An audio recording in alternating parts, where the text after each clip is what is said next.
আবারও চলে আসলাম ছোট্ট একটা রেসিপি নিয়ে, বাঁধাকপির পকোড়া।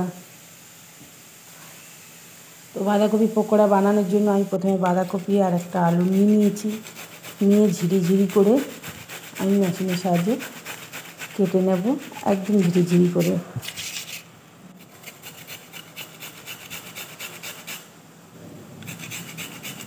আলু আর বাঁধাকপি দুটোই একভাবেই ঝিরিঝিরি করে কেটে নেব।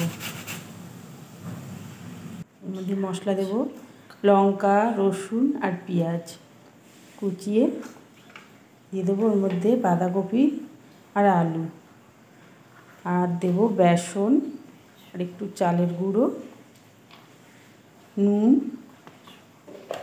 আর লঙ্কা দিয়ে হলুদ দিয়ে ভালো করে মেখে নেব।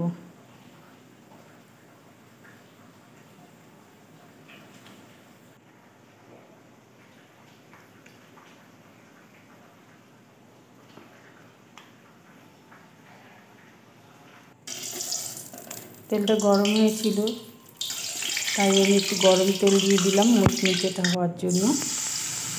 দিয়ে ভালো করে মেখে আমি ছোটো ছোটো করে বড়ার সাইজে, পকোড়ার সাইজে দিয়ে দিলাম।